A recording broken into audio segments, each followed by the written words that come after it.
For Kids Church. So we want to say welcome. We are glad that you're here today. It's nobody's immune to the mess, right? Everybody comes up with messes in life. We all find ourselves in some situation somewhere where we wonder exactly how life got to be that way. And most of the time, we realize that most of the time I've got to realize that I've been responsible for a lot of the messes in my life. I am the creator of messes. And some of us have literal messes in our lives, in our homes right now. We've got maybe dishes piled up, laundry overflowing, a car full of who knows what. I can't even begin to tell you stories about the Snyder messes right now. If you don't know or haven't been following the Snyder saga, we are mid-transition. I would say we're homeless. It's probably the best way to describe it. We're living out at Michiana Christian Camp while we are trying to get into our house. And so we have stuff in storage. We have stuff in storage. We have stuff in Tammy's car. Our life just appears to be a mess. And so I love it when order takes place. And so we are really looking forward to being able to move forward and find some order in life. But life can sometimes just be chaotic, and it can sometimes be really messy. And sometimes we even have messes inside of us that just kind of weigh us down, and we carry those things around. And so if you've got a mess anywhere in your life, I need you to know this morning that you are not alone. We've all been there. And I have good news today. It's this: that God doesn't run from us or from our mess. In fact, He often works through us and in our lives, right in the middle of it, in the midst of it. And if you've ever been in a mess of your life and you felt like, it got worse the more you tried to fix it. Maybe it was a relationship. Maybe it was just something that was going on in your life and it just kind of kept unraveling no matter what you said or what you did. Maybe it was your finances or a job or your own, maybe your own mental health. And no matter how hard you tried to pull things together, it just seemed to keep slipping out of and spiraling out of control. That's where we find ourselves. We've been going through the book of Corinthians, and in chapter 7, Paul is speaking to a church that is in the middle of a mess. I know we think that churches are often full of, they're perfect places where there's no conflict that ever happens. Well, I introduced you to the church in Corinth. It was a mess of a church. There were things happening that shouldn't have been taking place in any church, and they didn't know why life just seemed to be so chaotic. And so the church in Corinth had the questions about marriage and about singleness and about relationships and what it means to live out their faith in the middle of a messy and a complex culture. And Paul's answer wasn't at all what they might have expected. He didn't seem to give them a quick fix, and he didn't tell them to cut ties or to run away from their mess or their problems or to compare their lives to somebody else's. Instead, Paul actually told them to stay right where they were and to be faithful to God in that very place. And that's actually where we're headed today. How do I stay faithful to God in the middle of the mess? And that's Paul's main argument. We picked up in chapter 7 last week, and we talked about marriage. And if you've ever been married, or you are currently married, you know that sometimes marriage is hard because relationships are hard, right? And sometimes we find ourselves in the middle of a situation or in the middle of a mess in our relationship. And it might happen for a number of reasons. But I think wherever you're at this morning, whether it's a relationship or a situation at work or whatever you're going through, we just need to acknowledge that we all have messes. Life is messy. It comes up in our relationships, in our families, and in our own hearts. And sometimes we make a mess of ourselves, and sometimes it just happens. The problem is, we often make things worse by comparing ourselves or our mess to somebody else's mess. We think because we don't see all the things that they deal with, that they don't have the problems that we have. And so we often see it in social media. How many of you love Facebook, right? If you open Facebook, you're going to see the best of people's family vacations. Nobody posts on Facebook that life is falling apart. Well, maybe some people do, right? But we often put the best part of ourselves out on social for everybody to see. And we often click and follow those links, and we see beautiful pictures of smiling families. And we say, why is my life so chaotic? How come my life doesn't look picture perfect like theirs does? And that comparison can often spiral us into more frustration I think Paul addresses this when he says in 1 Corinthians chapter 7, each of you should continue to live in whatever situation the Lord has placed you, and remain as you were when God first called you. This is my rule for all the churches. I don't know if you've ever prayed this prayer, if your life has ever gotten so messy or frustrating or hard that you've ever come before God and said, God, how long, O Lord? Right? We see that in the Psalms, right? How long, O Lord? Or maybe we've prayed this prayer, and I've prayed this before as well. God, get me out of this. When are you going to remove me from this situation? Remove me from this job. Remove me from this relationship. Remove me from the middle of this sticky, tough, messy situation. And Paul would say to us, each person should live as a believer in whatever situation the Lord has assigned him, just as God has called them. In other words, God has placed you where you are right now for a reason. Let me say that again.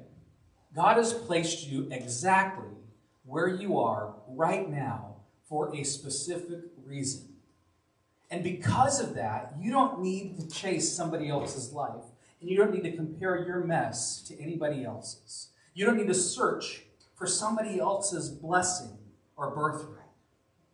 And then he says in verse 18, he says, for instance, a man who was circumcised before he became a believer should not try to reverse it.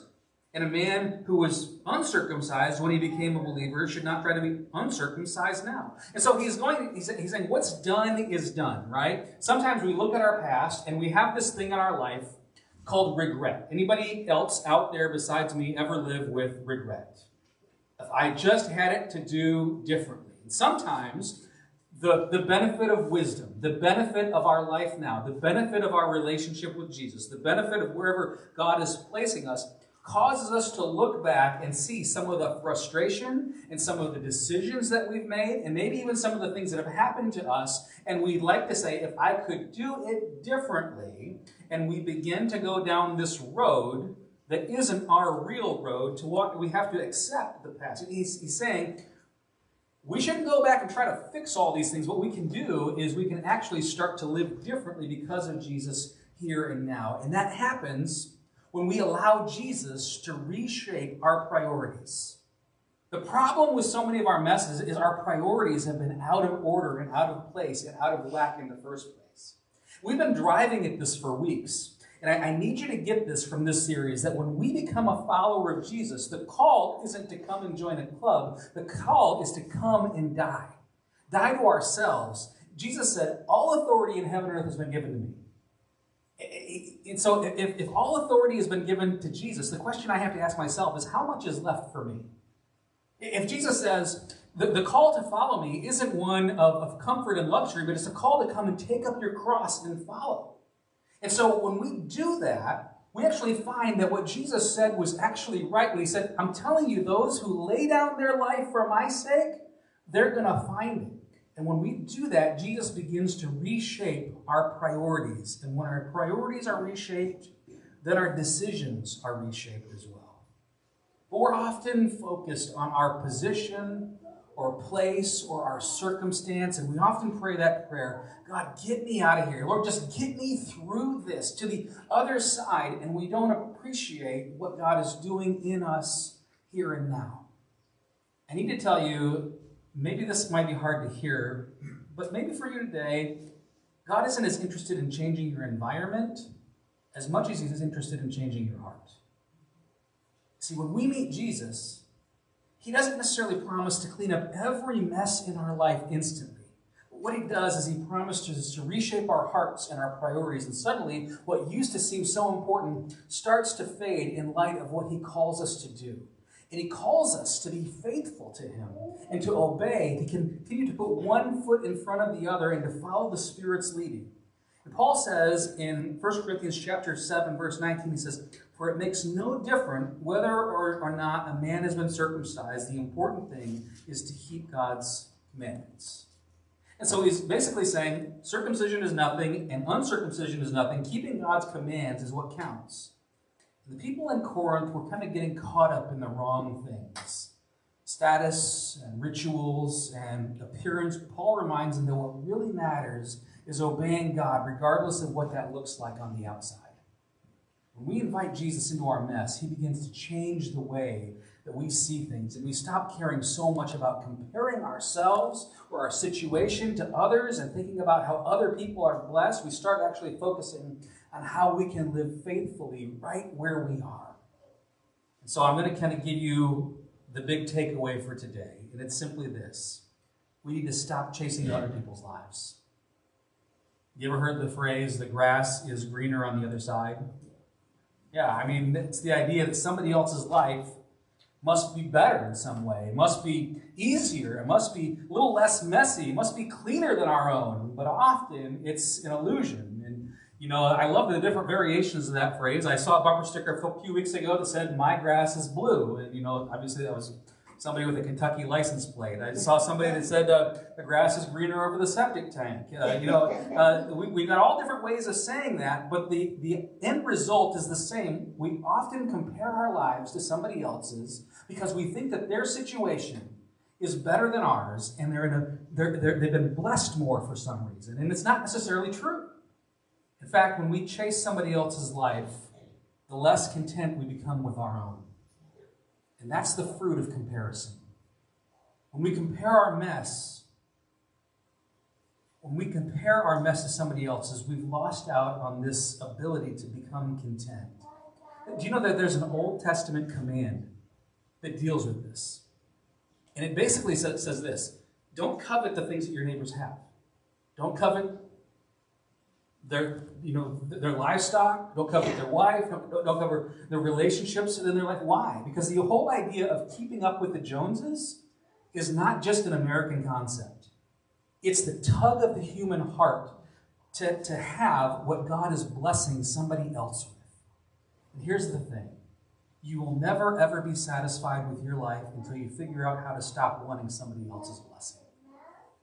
See, Paul knew that the Corinthians were wrestling with this too. So he says in verse 20, he says, "Yes, each of you should remain as you were when God called you." Are you a slave? Don't let that worry you. But if you get a chance to be free, take it. And remember, if you were a slave when the Lord called you, you're now free in the Lord. And if you were free when the Lord called you, you are now a slave to Christ. God paid a high price for you, so don't be enslaved by the world. Each of you, dear brothers and sisters, should remain as you were when you were called. So Paul's message is clear. Stop chasing the life you think will be better and start being faithful in the life that you have, and let God bless you and unfold his plan in your life. See, God is working in your current situation, even if life feels messy. He's not asking you to escape it or to wish it away. He's asking you for you to trust him through it. And I need to tell you that whatever you're going through, and some of you are going through some pretty tough stuff, there is value in what you're walking in. It's not that God isn't there. It's that he's trying to lead you someplace better, and he's trying to teach you some things, and he's trying to instill some things in your spirit in the journey. So the best thing you can do is to be present where he has you. So Paul tells us to be present where God has us. He says in 1 Corinthians chapter 7, verses 21 and 23, he says, "Were you a slave when you were called? Don't let that trouble you." So he's reminding them and us that our ultimate identity is not found in our circumstances, but it's found in Christ. So whether you're married or single, whether you're struggling or thriving, whether you're stuck in a job that you don't love, or you're navigating the challenges of certain seasons of life, God sees you, and he has called you for a purpose. I think sometimes our life surprises us. But our life and our circumstances, they actually don't surprise God. He saw them coming. In fact, he is right there in the middle of all of it, working for your good. So I need you to hear this morning that you don't need to change your circumstances to experience God's presence. We need to be faithful right where we are, trusting that he is doing something that we might not even see yet. Can I tell you, we've been here for about 5 months. I think that's about right. And we were looking at all kinds of different churches. One of the churches we were looking at, we thought we were really close to going to. And we found out a couple months ago that they just had a fire that practically burned down the entire building. And we thought, wow, that would be really difficult to be a new minister at this church and have to deal with all of the stuff that's going on in our life, and then deal with, is the church even going to close? And there are so many instances where we can see how God has led us here, and we didn't necessarily know exactly what he was doing. Sometimes when I wake up at 2 a.m. to let the dog out and I walk outside in my robe and slippers, I wonder, God, what are you doing bringing me back to Michigan? But I know that God has a purpose and a plan. I see it because I see the path forward that God is blessing our church family. We're growing as a church family. We're understanding who God has made us to be as a church family. Our values we're being reminded of our values, our beliefs as a church family. God knows exactly what he's doing. And so I believe that there's some type of providence in life where God has his hands on the things that we do. And even though we might not necessarily know where we're going to be, we might not necessarily know how life is going to shake out. I can honestly tell you, I don't know what house we're going to live in when we're in the Niles. I know where we want to be, but God knows these answers. And I'm sure that with his continued guidance, that we will be in a place where it's all going to work out. See, our mess is the place where we need to just simply acknowledge Jesus and his leadership in our lives. It's how we recognize that we need help, and not just a little bit of help. We need the Spirit's help to guide us and to move us forward and to lead us. The truth is, if it weren't for our mess, we probably wouldn't acknowledge our need for God. That's often where the people of God are, that when life is good, we tend to forget that it's God who brought us to that place of goodness. And so, Paul's reminder is, don't forget God. And when you're in the middle of a mess, God is trying to tell you something. And when you're in the middle of something good, it's God who brought you there. And I think that in all of that, there's something he says in this that's just good for life. It's simply this concept of wherever you are, be all there. One of the things that happens in our culture, and it's not just new to us, is often we're really good at kind of phoning in life. We're good at taking things for granted. We're good at just trying to allow life to continue under its own momentum, and as a result, sometimes we lead these detached and disconnected lives. And we're not really all there. Sometimes when we're at work, we're thinking about how should I just want to be at home. And when we're home, we're thinking about, what do I have to do at work? And as a result, we're not always mentally and spiritually present, even though we might physically be present. And so he's saying, I need you to be present in all the areas of your life, wherever you are. Don't disconnect. Don't detach from your reality. Don't just put yourself in numb mode and try to walk through it until you get to the other side. Allow yourself to experience the places where I'm putting you and allow yourself to connect with it, because I'm doing something in your life that you will fully appreciate later. But so many times in our life, something else has my attention or my devotion. Most of us carry around these things right here, right? And the sad reality is sometimes we may touch our phone more than we hug our kids or our spouse. Sometimes we may spend more time staring at a box or a screen rather than engaging in dialogue and conversation with each other. It's easy to be disconnected in a society that is so good at giving us so many distractions. Wherever you are, whatever is going on in your life, whether it's good, whether it's bad, I'm going to encourage you to be all there and to pay attention to the things that are happening in your life.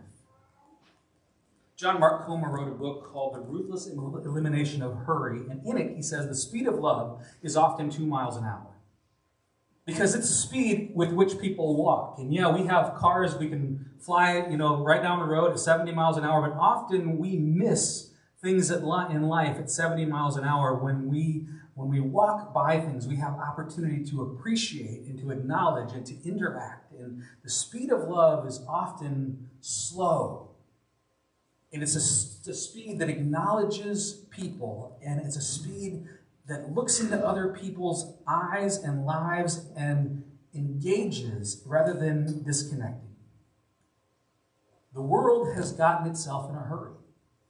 And it's easy in our culture detach and to disconnect, to just look forward to what's coming after, because that's the thing I'll enjoy. But there is value in what you're going through now. Wherever you are, be all there. He says in verse 25, he says, now regarding your question about young women who are not married, I don't have a command from the Lord about them, but the Lord in his mercy has given me some wisdom that can be trusted, and I'll share it with you. Because of the present crisis, I think it's best to remain as you are. If you have a wife, do not seek to end the marriage. If you do not have a wife, do not seek to get married. If you get married, it's not a sin. And if one young woman gets married, it's not a sin. However, those who get married at this time will have troubles. And I'm saying this to spare you from problems. Here's a little bit of Paul's life situation, right? He says, you and I are waiting for a reality that is not necessarily here yet. So keep your eyes on what is eternal and not what's temporary. Then he says this in verse 29. He says, but let me say this, dear brothers and sisters.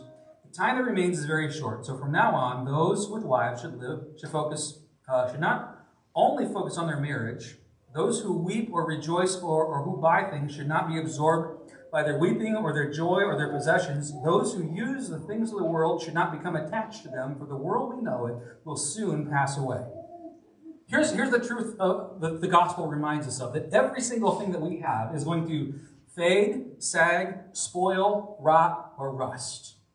This entire world, everything that we often place our finances, that it's all supporting a kingdom that will one day fall away. The exception to that is if we place our value in the kingdom of Jesus. So many times, and he talks about this issue of being attached, and there's so many things you can be attached to in life. You can be attached to things. You can be attached to a status. You can be attached to your wealth. You can be attached to a person. You can be attached to a substance. So he says this in verse 32. He says, I want you to be free from the concerns of this life. An unmarried man can spend his time doing the Lord's work and thinking about how to please him, but a married man has to think about his earthly responsibilities and how to please his wife.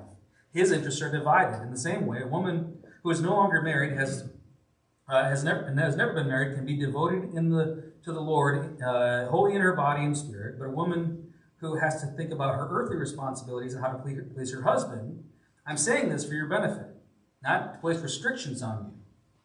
I want you to do whatever will help you serve the Lord best, with few distractions as possible. And then he says in verse 36, he says, if a man thinks he's treating his fiancée improperly, he will inevitably give into passion. Let him marry her as he wishes. It's not a sin. But if he decides firmly not to marry, then there is no urgency, and he can control his passion. He does well not to marry. So the person who marries his fiancée does well, and the person who doesn't marry does even better.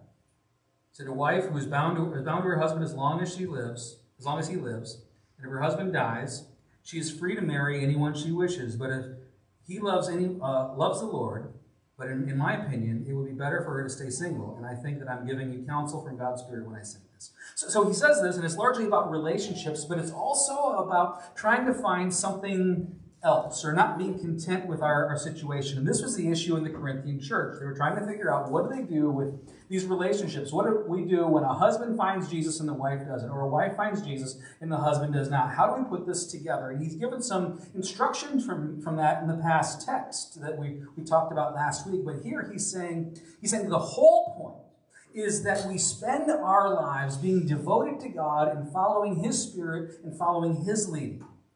That's the goal. That's the desire here. So the question is, what do I do with that? Well, here's the challenge for this week.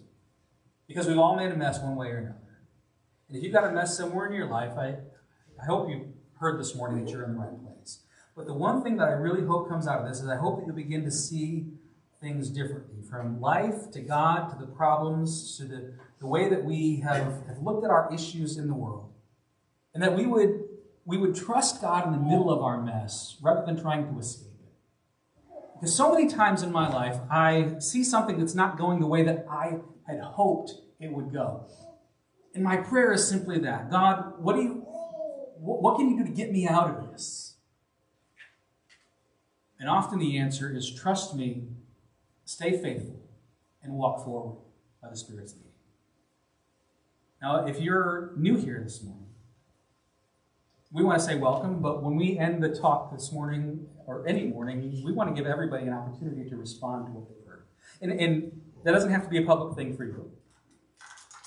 Maybe you just simply need to pray right where you are. God, would you teach me how to be more faithful in the middle of my messy situation? You can pray for that thing specifically. Or maybe this morning you need to say, I need to accept Jesus. Maybe this morning you need to say, you know what, this is my church family. I'm ready to say it publicly. Or maybe this morning you need prayer. We're going to sing a song of decision, and this is kind of my style. I'll just stand over here to the bottom of the step. And if you have a private decision, that's a moment between you and God. But if you have a public decision that you need to say, you know what, this is my church home, or I need to, give my life to Jesus, we want to invite you forward so that, your desires, your intent can be made known. Jesus says, if you acknowledge me before men, I'll acknowledge you before my Father in heaven. I want to pray with you, and then we're going to sing a song of decision. God, we just thank you. We thank you for life. And we know that none of us are perfect. And because of that, because of our imperfection, because of the imperfection of others around us, we find ourselves in sometimes difficult situations, sometimes tough situations, sometimes simply messy situations. And often the tempting thing is to ask God, when will you rescue us from that messy situation? We know you're capable of it. We know you can. We know sometimes you even do. But we know that the deeper thing that you're doing is you are changing our heart. So Lord, we give you permission to mold us, to change us, to make us more like Jesus. We ask that we would be able to be faithful in the midst of our struggle, in the midst of the mess we find ourselves in. Lord, we just ask all over this room today and even online, if there's somebody who hasn't done that, who hasn't said, Lord, change my heart, that this would be a time when that would happen. If there's somebody who needs to say, Lord, I need to surrender and submit to you, this would be a time when that decision could be made. And if there's somebody who needs to say, you know what, this is my family, this is my church home, we just pray that this would be a moment of your Spirit's leading.